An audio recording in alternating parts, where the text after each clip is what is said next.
You are watching Live OK Television. Life OK समाचारको साथमा Balvatika school Pepsicola learning made simple Jiva live to your style wellness mall natural way to improve your health. नमस्कार, Life OK समाचारमा स्वागत छ। सुरुमा मुख्य समाचार। थप 388 जनामा कोरोना संक्रमण पुष्टि। ढुङ्गा हान्न लगाएर दोहोरो चरित्र देखाएको टिप्पणी केपी शर्मा ओली। राष्ट्रिय सहमति गराएर समस्या हल गर्नुपर्ने।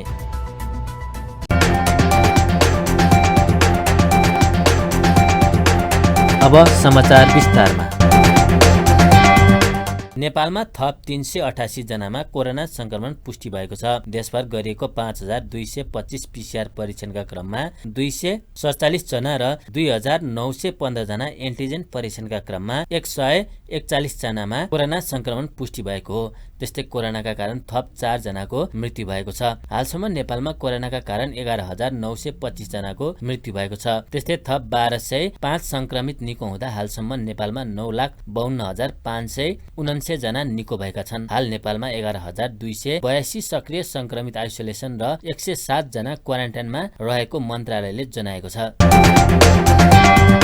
नेकपा एमालेका अध्यक्ष केपी शर्मा ओलीले सत्तारूढ गठबन्धन दलले कार्यकर्तालाई सडकमा ढुङ्गा हान्न लगाएर दोहोरो चरित्र देखाएको टिप्पणी गर्नुभएको छ। सोमबार काठमाडौँको दहचोक स्थित कालु पाँडेको समाधि स्थलमा आयोजित कार्यक्रममा अध्यक्ष ओलीले सरकारमा पनि आफै रहने र सडकमा पनि ढुङ्गा हान्न लगाएर गठबन्धनले दोहोरो चरित्र देखाएको टिप्पणी गर्नुभएको हो। ओलीले आफूहरूले सङ्घर्ष गरेर ल्याएको प्रजातन्त्रमा अहिले सत्तारूढ गठबन्धनले सडक भत्काएर माथि जान खोजेको आरोप लगाउनुभयो। बानेश्वरमा भएको घटनाबारे बुझ्न गृह मन्त्रीलाई समेत फोन गरेर जानकारी लिएको समेत उहाँले बताउनुभयो। प्रहरीलाई समेत सरकारले प्रदर्शनलाई रोक्ने अधिकार नदिएको समेत ओलीले बताउनुभयो। त्यस्तै उहाँले इतिहासको गौरवलाई मास्न नदिने र मुलुकको सार्वभौम सत्ताको रक्षा गर्ने स्पष्ट पार्नुभयो।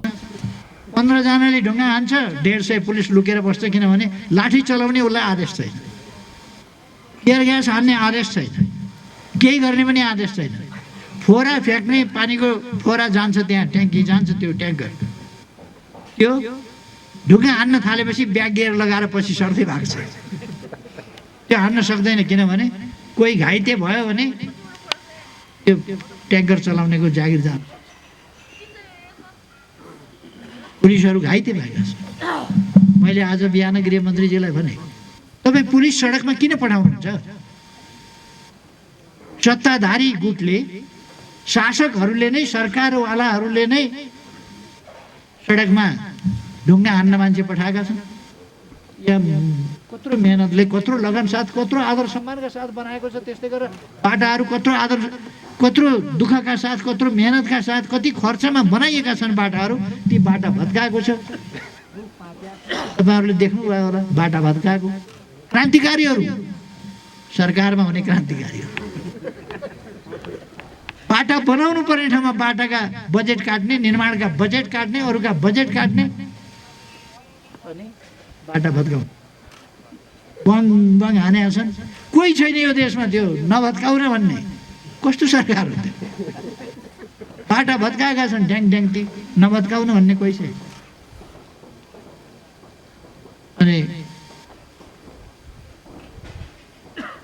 ढुङ्गा हानेका छन्, इँटा हानेका छन्, तोडफोड गरेका छन्, नगर भन्ने कोही छैन। प्रहरी छ, कुटाइ खाएर भागेको छ।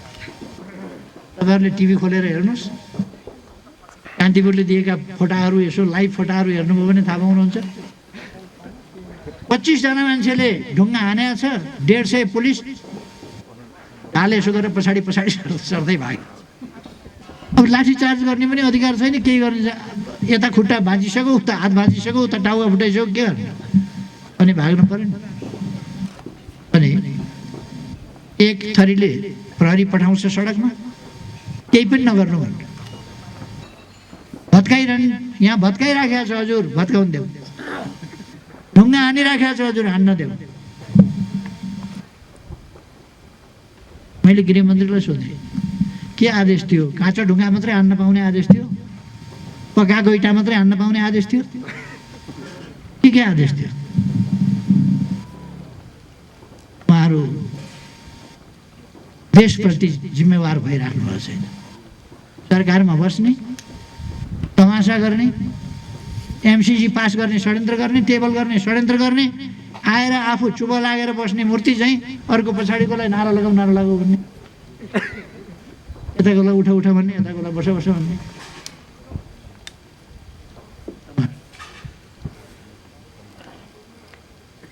एक थरीलाई सडकमा कार्यक्रममा वरिष्ठ साहित्यकार भुवन हरि सिगदेल, उत्तम बहादुर राव, केदार पनेरू, डाक्टर सुनिता थापा, कविराज गिरी लगायत 13 जनाले पृथ्वी नारायण काजी कालु पाँडे लगायतसँग सम्बन्धित शीर्षकमा कविता वाचन गरेका थिए।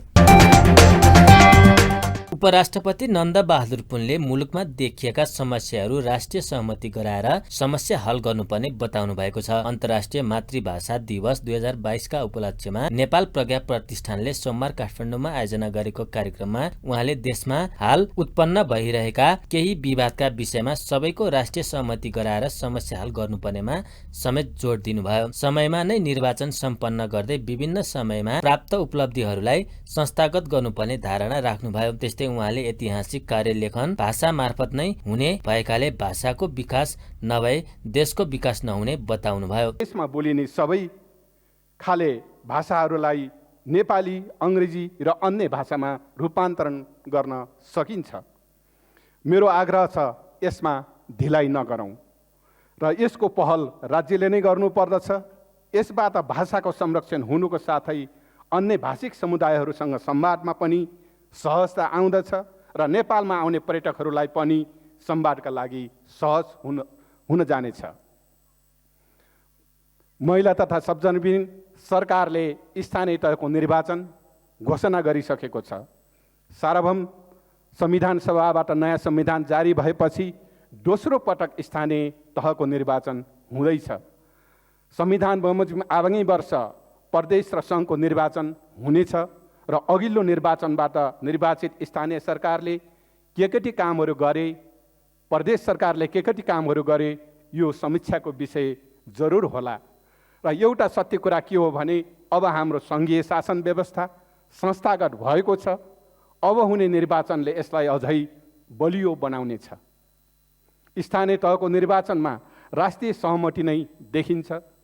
निर्धारित मितिमा निर्वाचन सम्पन्न हुने र सबै स्थानीय तहले नयाँ निर्वाचित जनप्रतिनिधि पाउनेमा म विश्वस्त छु। यसमा कार्यक्रममा संस्कृति, पर्यटन तथा नागरिक उड्डयन मन्त्री प्रेम बहादुर आलेले भाषाको जगेर्ना गर्न अति आवश्यक रहेको बताउनुभयो। उहाँले आफूले राम्रो काम गर्दा विरोध गर्ने क्रम बढेको भन्दै आगामी दिनमा व्यापक रूपमा परिवर्तन ल्याउनु पर्ने उल्लेख गर्नुभयो। विगतको सरकारको पालामा भएका विकृतिलाई हटाउन आफू लागि परेको उहाँको भनाइ छ। उहाँले हालै सार्वजनिक भएको आफ्नो अडियो प्रकरण पूर्ण रूपमा सत्य नभएको धारणा राख्नुभयो। प्रज्ञा प्रतिष्ठानले अगाडि सार्दै अध्ययन, अनुसन्धान, प्रकाशन लगायत प्राज्ञिक कार्यक्रमहरूलाई सम्पन्न गर्न आवश्यक पर्ने आर्थिक, भौतिक जुनसुकै किसिमको सहयोग पनि नेपाल सरकार र संस्कृति, पर्यटन तथा नागरिक उड्डयन मन्त्रालयबाट सधैँ उपलब्ध गराइरहने पनि विश्वास दिलाउन चाहन्छु। साथै यस कार्यक्रमको पूर्ण सफलताको शुभकामना व्यक्त गर्दछु र साथै संस्कृति, पर्यटन तथा नागरिक उड्डयन मन्त्रालय मैले सम्हालिसकेपछि विगतमा भएका थुप्रै विकृति, विसङ्गति हेर्दै जाँदाखेरि धेरै फोहोरको डङ्गुरहरू त्यहाँ थियो र मैले देश र जनताप्रति उत्तरदायी हुने गरी जनताको शिर निउरिने गरी मैले कहिल्यै काम गरेको छैन। यहाँहरूलाई थाहा छ 5 महिना मेरो कार्यकाल पुरा हुँदैछ। बतासदेखि लिएर ठुला 5 तारेसम्मले अहिलेसम्म राज्यको कर तिरेको छैन। राज्यको कर तिर्नुपर्छ भनेर मैले पटक पटक ताकेता गर्दाखेरि पनि त्यो सुनवाई भएन र विगतको सरकारको पालामा भएका विकृतिहरू, त्यो फोहोरको डुङ्गुरहरू हटाउनको लागि म लागिराखेको छु र यस्तै काम गर्दै जाँदा मेरा पछाडि के तत्त्व। मन्त्री आलेले नेपाली भाषा, कला, संस्कृतिको संरक्षण तथा सम्वर्धनका लागि आफूसहित पर्यटन मन्त्रालय पूर्ण रूपमा कटिबद्ध भएको बताउनुभयो। नेकपा माओवादी केन्द्रका संसदीय दलका प्रमुख सचेतक देवप्रसाद गुरुङले आफ्नो पार्टीले एमसीसीको विपक्षमा मत हाल्ने स्पष्ट पार्नु भएको छ। रिपोर्टर्स क्लब नेपालले सोमबार आयोजना गरेको साक्षात्कारमा एमसीसीलाई लिएर आफ्नो पार्टीले दोहोरो चरित्र नदेखाउने पनि बताउनुभयो। नेता गुरुङले पार्टीले सरकारबाट बाहिरिने पनि निर्णय गरिसकेकोले अब कुन दिन बाहिरिने भन्ने मात्र रहेको पनि बताउनुभयो। उहाँले एमसीसी कसैलाई पनि बलिको बोका बनाउने विषय नभएको जिकिर गर्नुभयो। एमसीसीको बारेमा विगत कालदेखि नै आफूहरूले विरोध जनाएको उहाँको भनाइ छ। उहाँले आर्थिक सहायता सम्झौता सरकारले टुङ्गो लगाउने भएकाले एमसीसीलाई आर्थिक सहायता सम्झौताको रूपमा परिमार्जन गर्ने र संशोधन गर्न सकिने हो भने यसलाई अंगीकार गर्न सकिने पनि उल्लेख गर्नुभयो। तपाईँको यो सदनमा लानुपर्ने आवश्यकता थिएन भनेर हामीले त भन्यौँ, आफ्नो राय त दियौँ, तर त्यो कुरा सरकारले चाहिँ तपाईँको यो संशोधनको प्रक्रियामा लान सकिएको भए अथवा यो सम्झौतालाई चाहिँ परिवर्तन गर्ने प्रक्रियामा लान सकिएको भए एउटा राम्रो हुन्थ्यो। हाम्रो आग्रह त त्यो थियो, तर सरकार त्यो सकेन। सरकार के भन्ने भयो त भन्दाखेरि चाहिँ सार्वभौम अधिकार सम्पन्न संसद नै भएको हुनाले संसदबाट फाइनल होस्, हैन, संसदबाट फाइनल होस् भन्ने क्रममा सरकार चाहिँ जाने स्थिति देखा पर्यो चाहिँ। अब त्यस कारणले प्रिन्सिपली रूपले चाहिँ सदनमै लान पाउँदैन भन्ने कुरा त रहेन। तर हामीले के भन्यौँ भन्दा दुईवटा कन्डिसनको कुरा गऱ्यौँ। एउटा चाहिँ सदन अवरुद्ध छ, त्यो अवरुद्ध भएको बेलामा अहिलेको प्रतिपक्षले अब्स्टेकल गरेपछि सदन अवरुद्ध हुन्छ, यस्तो अवस्थामा टेबल गरिनु हुँदैन चाहिँ, हैन। दोस्रो कुरा, यस्तो जो एजेन्डा छ यो एजेन्डा अन्तर्राष्ट्रिय सन्धि सम्झौता अनुसार भनौँ भने त्यो अनुसार पनि मेल खाँदैन, हैन। आर्थिक चाहिँ शीर्षकमा गरेको एग्रिमेन्ट चाहिँ पार्लिमेन्टमा जाने सिस्टम त छैन चाहिँ, हैन। अन्तर्राष्ट्रिय कानुन अनुसार भनौँ भने त्यो पनि मेल खाँदैन चाहिँ। त्यो अलि फरक खालको चाहिँ भएको हुनाले यस्तो प्रकारको एजेन्डाहरू टेबल गर्नका लागि चाहिँ दलहरूको बिचमा मोटामोटी अन्डरस्ट्यान्डिङ गरेर मात्रै टेबल गर्न उपयुक्त हुन्छ भनेर भनेका थियौँ, हैन। त्यो प्रकारको नेकपा माओवादी केन्द्र त्यस प्रकारको चाहिँ तपाईँको चाहिँ भित्र र बाहिर भन्ने ढङ्गले चाहिँ तपाईँको दोहोरो चरित्र हुन सक्दैन। राष्ट्रियताको मुद्दा नेपाली कांग्रेसका नेता सञ्जय कुमार गौतमले प्रचण्ड र माधव नेपालका पार्टीले अब सरकारमा बस्ने नैतिक आधार गुमाइसकेको बताउनुभयो। उहाँले अमेरिकालाई नेपालमा आउन एमसीसी नचाहिने पनि टिप्पणी गर्नुभयो। नेकपा एकीकृत समाजवादीका नेता मेटमणि चौधरीले एमसीसी पास वा फेल जे भए पनि आफ्नो पार्टी सरकारबाट नबाहिरिने बताउनुभयो। मैले तपाईलाई भने यदि यो एमसीसी राष्ट्रघाती छ भने राष्ट्रघाती सम्झौतामा नेपाली कांग्रेसले भूमिका गर्छ, नेपाली कांग्रेस अगाडि बढ्छ। यो एमसीसीलाई राष्ट्रघाती हो भन्ने आदरणीय नेताहरू जो ड्यासमा बसेर गर्नुहुन्छ र संसदमा द्वैत चरित्र प्रदर्शन गर्नुहुन्छ, एकातिर सरकारमा पनि हुनुहुन्छ, एकातिर फर झण्डा हल्लाएर क्याबिनेटको आनन्द पनि लिइरहनुपर्छ, सरकारको उपयोग पनि गरिरहनुपर्छ, अर्कोतिर सडकमा जिन्दाबाद र मुर्दाबाद पनि गर्दै हुनुहुन्छ र आफ्ना कार्यकर्तालाई आफ्ना भातृलाई त्यसमा उतारी पनि राख्नु। उहाँहरूले यो विषयमा सोच्ने कुरा के हो भने यो भूमिका उहाँहरूले के राम्रो गरिरहनु भएको छ। यदि यो राष्ट्रघाती हो भने त उहाँका नेताहरू सबभन्दा पहिले राष्ट्रघाती हुने त माधव नेपालदेखि, झलनाथ कलामदेखि, बाबुराम भट्टराईदेखि, के भन्छ चाहिँ प्रचण्डदेखि केपी ओलीजीसम्म राष्ट्रघाती हुने भयो नि त। यो अहिले हिजो जुन हामीले प्रस्ताव गर्यौँ, जसका पक्षमा हिजो यत्रो देशमा बमण्डल मचिएको छ, आज देश पुरा ध्रुवीकृत भएको छ, हामीलाई पनि चिन्ता छ।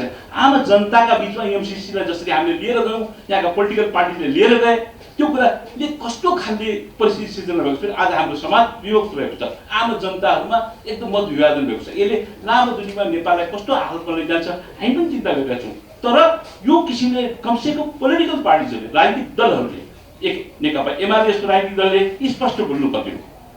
नेकपा माओवादी, के भन्छ नेपाल कम्युनिस्ट पार्टी, समाजवादी, यस स्पष्ट रूपले बोलेर कमसेकम नेपाली जनताका अगाडि स्पष्ट दृष्टिकोण राख्नुपर्ने हो। सत्तामा भए पनि त्यही दृष्टिकोण राख्नुपर्ने हो, सत्तामा नभए पनि त्यही दृष्टिकोण राख्नुपर्ने हो। तर द्वैत बालोटारमा बसेर सहमति गर्ने, एमसीसी टेबल गर्ने, संसद भवनमा आएर फेरि के भने जिन्दाबाद मुर्दाबाद गर्ने, आफ्ना मान्छेहरूलाई उतार्ने, यो द्वैत मनस्थिति, द्वैत कुराहरू रिपोर्टर्समा एउटा कुरा भने अहिले गएर कुचुक्क सामान्य प्रधानमन्त्रीसँग बसेर अर्को ग्रुप गर्ने, यो मनोविज्ञानबाट उहाँहरू जबसम्म निस्किनुहुन्न मुलुकले विकास पाउँदैन।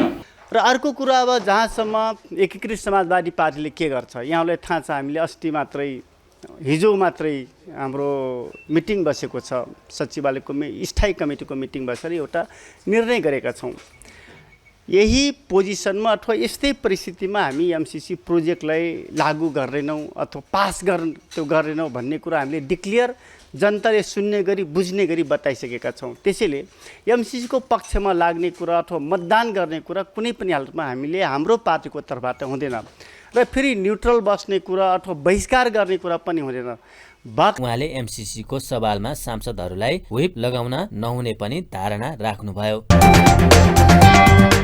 सत्तारूढ दल काङ्ग्रेसका प्रवक्ता डाक्टर प्रकाश शरण महतले एमसीसी अनुदान सहयोग भएकाले पछि नहट्ने स्पष्ट पार्नु भएको छ। सोमबार काठमाडौँमा आयोजित पत्रकार सम्मेलनमा प्रवक्ता महतले एमसीसी मुलुकको हितका लागि भएकाले यसले सदनबाट पारित गरेरै छाड्ने बताउनु भएको हो। उहाँले गठबन्धन दलहरूमा एमसीसी बारे फरक मत रहे पनि सहमतिमै प्रतिनिधि सभामा टेबुल भएको बताउनुभयो। उहाँले एमसीसी स्वीकार गर्दा अमेरिकी सेना आउँछ भनेर नियोजित रूपमा प्रचारबाजी गरिएको धारणा राख्नुभयो। एमसीसी सम्झौता संसदबाट पास गर्न प्रमुख प्रतिपक्षी दल एमाले समेत सहयोग गर्ने विश्वास रहेको प्रवक्ता महतले बताउनुभयो। महतले प्रधानमन्त्री शेरबहादुर देउवाले एमसीसी संसदबाट अनुमोदन गराउनका लागि सबैसँग सरसल्लाह गरिरहेको पनि जानकारी दिनुभयो। ओलीजीले जुन संसदमा दर्ता गराउनु भयो यो पारित गर्नुपर्छ भन्ने पक्षमै हामी थियौँ। त्यस बेलामा पनि हाम्रो चाहिँ पार्टीले पारितै गरेर केन्द्रीय समिति संसदीय दलले निर्णय नै गरेर यो अनुमोदन हुनुपर्छ, यो नेपालको हितमा छ भनेर हामीले भनेका थियौँ। हामीलाई सत्तामा हुँदा एउटा सत्तामा नहुँदा अर्को राख्ने त्यस्तो खाले दृष्टिकोण राख्ने पार्टी नेपाली काङ्ग्रेस होइन। सही छ भने सत्तामा होस् नहोस्, त्यसबाट फाइदा होस् नहोस्, यो पार्टीगत रूपमा फाइदा होस् नहोस्, हामी त्यसको पक्षमा उभिन्छौँ। त्यो हाम्रो चाहिँ क्रेडेन्सियल हो नेपाली काङ्ग्रेस। त्यसै कारण नेपाली काङ्ग्रेस को एउटा चाहिँ बेग्लै किसिमको छवि छ। नेपाली काङ्ग्रेस सत्यको पक्षमा सधैँ उभिन्छ। सत्तामा हुँदा र नहुँदा अलग कुरा चाहिँ नेपाली काङ्ग्रेसले गर्दैन भन्ने हाम्रो चाहिँ एउटा रिपुटेसन छ। त्यस बेला पनि हामी भन्यौँ, अब जब सत्तामा आयौँ हामी आफैले यसलाई पहल गऱ्यौँ, अग्रसरता लियौँ। त्यसलाई अगाडि बढाउनुको लागि समय लाग्यो। सबै गठबन्धन दलहरूलाई चाहिँ त्यसमा समर्थन जुटाउनको लागि चिठी पनि गयो। तपाईँहरूलाई थाहा छ, यसलाई पास गर्नुपर्छ भनेर यो माओवादी केन्द्रको नेता प्रचण्डजी समेतले चिठी पनि लेख्नुभयो। केही समय चाहिएको कुरा मात्रै उहाँले गर्नुभयो। यो चाहिँ गर्नै पर्ने हो, पासै गर्नुपर्ने कुरा त्यहाँ पनि उल्लेख छ। र यो जुन पछिल्लो समय सीमा अमेरिकी यो एमसीसीले तय गर्यो फागुन 16 गते, धेरै अगाडि नै यो अगाडि बढ्नुपर्ने, 5 वर्षभित्र यो सम्पन्न गर्ने भनेको थियो। 5 वर्षभित्र सम्पन्न गर्ने कुरो 5 वर्षसम्म त्यो अनिर्णित रह्यो। त्यसकारण उनीहरूको चासो चिन्ता स्वाभाविकै थियो कि तपाईँहरूले कि हुन्छ भन्नुहोस् कि हुन्न भन्नुहोस्, आफै हुन्छ भन्नुहुन्छ, आफै पास गर्नुहुन्छ, फेरि चाहिँ अन्यलमा राख्नुहुन्छ भनेर प्रश्न गर्नु अस्वाभाविक थिएन। त्यसो हुनाले यो हाम्रो अन्तर्राष्ट्रिय विश्वसनीयतामा समेत समस्या आयो भनेर हामीले यसलाई चाहिँ अगाडि बढाउने र अब नपर्खिने निधो चाहिँ हामीले गऱ्यौँ। त्यसमा विविध खाले चाहिँ अडानहरू आए गठबन्धन दलबाट, विपक्षी दलबाट। विपक्षी दलले चाहिँ संसदमा अरू कुरा हाम्रा कुराहरू चाहिँ नभएको हुनाले विरोध गर्नु पर्यो। यो हामीले चाहिँ आफैले अहिले भन्न सक्दैनौँ भन्ने कुराहरू आए। गठबन्धनमा सामेल दलहरूको पनि छिनछिनमा फरक फरक कुराहरू आए। अन्तत्वगत्वा यो एउटा राम्रो कुरा के हो भने ढिलै भए पनि गठबन्धन दलहरूले यसलाई टेबल गर्ने सहमति जनाए र त्यो टेबल भयो र अब 12 गते छलफल गर्ने निर्णय भएको छ। त्यसलाई चाहिँ निर्णयार्थ अगाडि बढाउने निर्णय भएको छ। यसमा हामी नेपाली काङ्ग्रेस पार्टी चाहन्छ, प्रधानमन्त्री चाहनुहुन्छ कि यसमा सबै दलहरूको सहयोग हुनुपर्छ, किनभने सबै दलहरूको सहभागितामा यो प्रक्रिया अगाडि बढेको हो। नेपाली काङ्ग्रेस एक्लैले हामीले मात्रै गर्नुपर्छ भने पनि होइन, सबै दलहरू सहमत थिए। यो नेपालको आवश्यकता अनुसार छ, नेपालको हितमा छ। उहाँले नेपाली काङ्ग्रेस सत्तामा हुँदा वा नहुँदा सत्य कुरामा अडिग रहेको बताउनुभयो। काङ्ग्रेस सत्तामा आइसकेपछि एमसीसीलाई अगाडि बढाउन अग्रसरता देखाएको उहाँको भनाइ छ। प्रतिनिधि सभा अन्तर्गतको उद्योग तथा वाणिज्य र श्रम तथा उपभोक्ता हित समितिले वैदेशिक रोजगारका नाममा ठगिएका युवालाई तत्काल उनीहरूले बुझाएको रकम फिर्ता दिलाउन वैदेशिक रोजगार विभागलाई निर्देशन दिएको छ। सिंहदरबारमा सोमबार बसेको समिति बैठकले वैदेशिक रोजगारीमा पठाउने भन्दै सरकारले तोके भन्दा बढी शुल्क उठाउने र विदेश समेत नपठाउने सो म्यानपावर कम्पनीलाई कालो सूचीमा राख्न समेत निर्देशन दिएको छ। बैठकमा स्टर्लिङ ओभरसिज प्रणालीले 13 युवासँग प्रति व्यक्ति रु 5,10,000 बढी रकम लिएर वैदेशिक रोजगारमा नपठाएको भन्ने उजुरीमाथि छलफल भएको थियो। उक्त म्यानपावर कम्पनीमाथि भएको कारबाहीको विवरण पठाउन पनि समितिले विभागलाई निर्देशन गरेको छ। समितिले त्रिभुवन अन्तर्राष्ट्रिय विमानस्थलमा रहेको श्रम डेस्कलाई प्रभावकारी बनाउन आग्रह गरेको छ। छलफलमा सहभागी विभागका महानिर्देशक शेष नारायण पौडेलले ठगीमा परेका युवाको उजुरीमाथि तत्काल छानबिन गरी उनीहरूको रकम फिर्ता गराउने बताउनुभयो। नियमित रूपमा जुन यो श्रम स्वीकृतिको प्रक्रिया छ नि यो अत्यन्त झन्झटिलो समय र खर्चिलो छ। हिजो म्यानपावर व्यवसायलाई व्यवस्थित गर्ने नाममा झन् यसको बाटो सर्टकट गर्नुपर्नेमा, प्रविधिबाट व्यवस्थित गर्नुपर्नेमा, कानुनमाथि कानुन, कार्यवाही विधिमाथि कार्यविधि, गौडामाथि गौडा थपिएको हुनाले झन् अप्ठ्यारो बाटो, सोझो बाटो ढोकाबाट जान नसकेपछि अहिले वैदेशिक रोजगारमा जाने व्यक्तिहरू चाहिँ झ्यालबाट हालिरहेको अवस्था छ। झ्यालबाट जाँदाखेरि त्यो के हुन्छ भने त्यो घाइते हुन सक्छ, मर्न सक्छ र उसँग लिगल डकुमेन्ट छैन नि त। लिगल डकुमेन्ट नभएपछि विदेशमा उसको बार्गेनिङ पावर पनि हुँदैन र अलपत्र पर्दाखेरि अहिले जो आइरहेको छ, अलपत्र पर्दा समस्या पर्दा हामीले यो के अरे रेगुलर च्यानलबाट अथवा वैदेशिक रोजगार बोर्डको खर्चबाट उधार राहत पनि दिन सकिँदैन। त्यसकारण चाहिँ अहिले मैले चाहिँ विशेष मन्त्रालयमा म 2 महिना बसेर वैदेशिक रोजगारकै यसलाई चाहिँ कसरी व्यवस्थित गर्ने भनेर मैले एउटा अध्ययन गरेर प्रतिवेदन चाहिँ दिएको थिएँ। त्यो प्रतिवेदनको एउटा बुँदा हामीले मात्रै जुन यो पुनः श्रम स्वीकृति चाहिँ पुरै अनलाइन गरौँ भनेर हामीले अति जोड बढ गरेर यो वैदेशिक रोजगार कार्यालयमा अहिले हिजो जुन चाहिँ 60 बोर्डसम्म लाइन हुन्थ्यो, अहिले हजुरको वैदेशिक रोजगार कार्यालयमा एकदमै छानिङ छ। अब यस्तै गरेर हामी अन्तिम श्रम स्वीकृति पनि हामीले अनलाइन बनाउँदैछौँ। त्यसै गरेर हजुरको चाहिँ अब हामीले म्यानपावर कम्पनीका दर्ता, नवीकरण लगायतका सबै कामहरू हामीले अनलाइन प्रणालीमा लैजाँदैछौँ र फेसलेस, क्यासलेस र पेपरलेस जबसम्म सेवाग्राही र सेवा प्रदायकको शारीरिक रूपमा चाहिँ फिजिकली भेट हुँदैन बल्ल त्यहाँ चाहिँ सुशासन कायम गर्न सकिन्छ। जब सेवाग्राही जान्छन् बिचौलिया पनि जान्छ, सेवाग्राही नै नभएपछि त बिचौलिया घाम ताप्न जाँदैन। त्यस किसिमले हामीले चाहिँ अहिले यो वैदेशिक रोजगारमा भएका अनावश्यक गौडा र प्रक्रियाहरूलाई हटाउने, त्यसपछि गएर यो वैदेशिक रोजगारको सम्पूर्ण प्रणालीलाई चाहिँ डिजिटाइजेसन प्रविधिकोमा लैजाने र वैदेशिक रोजगारमा जाने लागत र समयलाई एकदम सूरज राणा लगायत 13 युवाले सो म्यानपावरले वैदेशिक रोजगारमा पठाउने भनी चर्को रकम उठाएर विदेश नपठाएको र आफूहरूले बुझाएको रकम पनि फिर्ता नगरेको भन्दै कारबाहीका लागि समितिमा उजुरी दिएका थिए।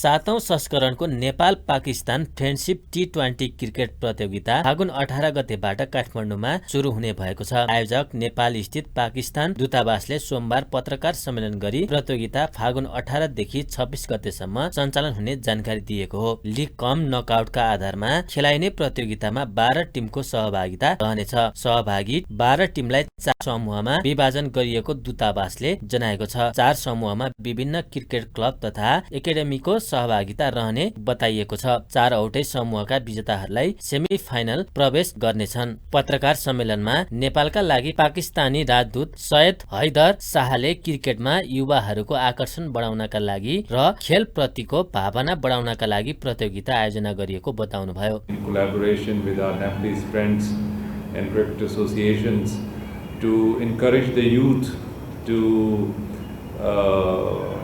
utilize their energies in a healthy pursuit. In these days of COVID and restrictions, sports is a major.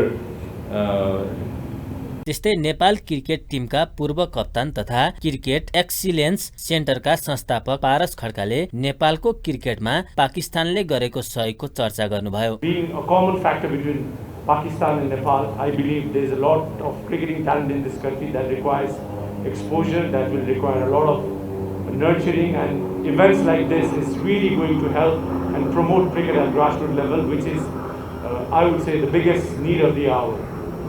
To Mr. Amjad, who's been really working hard, even for myself over the last couple of months, we've been very grateful that our cricket academies got to play matches against the Pakistan Cricket Embassy, and the ground that is situated here is one of the best facilities in the city, and hopefully in future the two governments, the Nepal and Pakistan government, would get along and make this ground into a proper cricketing ground so that we would have a lot of cricketing events, which would mean that the two countries would then go on to, cement its relationship further.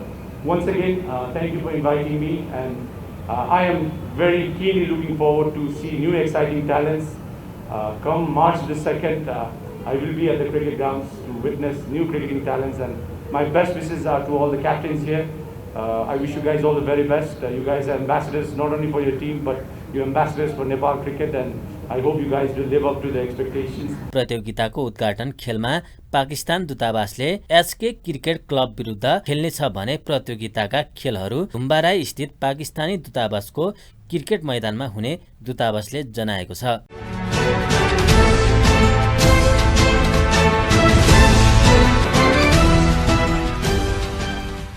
Brigade boys club सहित स्मारक A division league फुटबलबाट रेलिगेसनमा परेको छ। सोमबार भएको खेलमा सातदोबाटो youth क्लबसँग 3-2 goal अन्तरले पराजित भएपछि brigade रेलिगेसनमा परेको हो।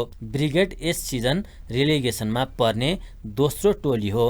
यसअघि च्यासल युथ क्लब रेलिगेसनमा परिसकेको छ। त्रिपुरेश्वर स्थित दशरथ रङ्गशालामा सातदोबाटालाई जित दिलाउन सुशील राई, दीपक राज सिंह ठकुरी र निरज चौधरीले एक गोल गरे। ब्रिगेडका बेट्रान्ड इबोडे र रोशन राणा मगरले एक गोल फर्काए। खेलको 13औं मिनेटमा सुशीलले गोल गर्दै सातदोबाटोलाई सुरुवाती अग्रता दिलाएका थिए, तर खेलको 16औं मिनेटमा बेटार्डले गोल गर्दै ब्रिगेडलाई एक गोलको स्थितिमा ल्याए। खेलको 18औं मिनेटमा दीपकले गोल गर्दै सातदोबाटालाई 2-1 को अग्रता दिलाए। त्यस्तै खेलको 51औं मिनेटमा रोशनले गोल गर्दै ब्रिगेडलाई 2-2 गोलको बराबरीमा ल्याए। त्यसपछि खेलको 87औं मिनेटमा निरजले गोल गर्दै सातदोबाटालाई 3-2 को जित दिलाए।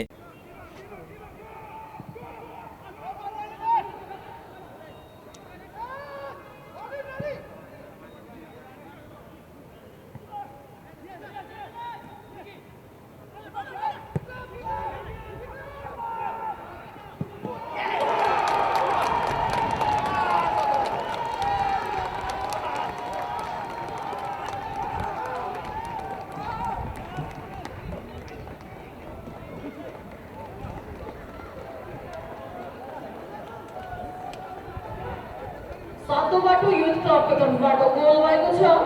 गोल गर्ने खेलाडी हुन्छ जर्सी नम्बर 10 का सुशील राई।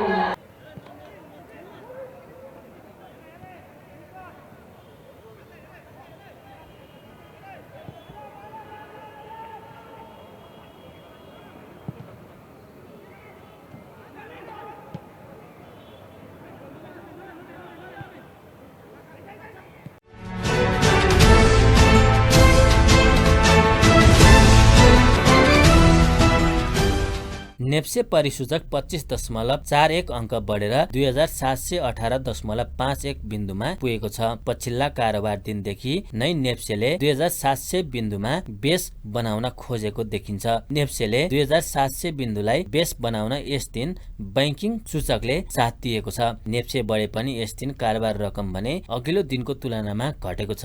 यस दिन 224 कम्पनीको 40,869 पटकको कारोबारमा 2 अर्ब 49 करोड 76 लाख रुपियाँ बराबरको 49,92,000 किता शेयर खरिद बिक्री भएको छ।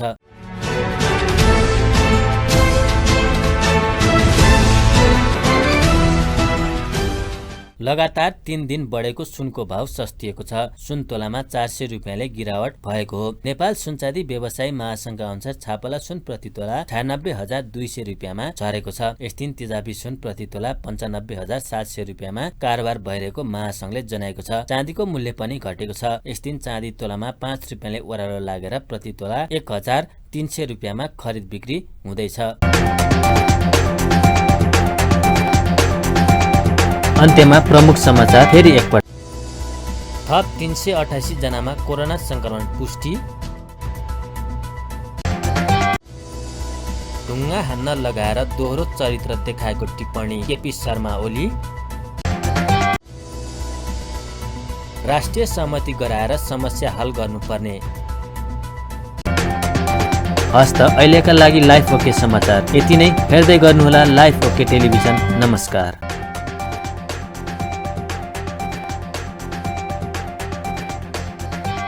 लाइफ ओके समाचारको साथमा Balvatika school Pepsicola, learning made simple. Jiva, a life to your style. Wellness Mall, a natural way to improve your health.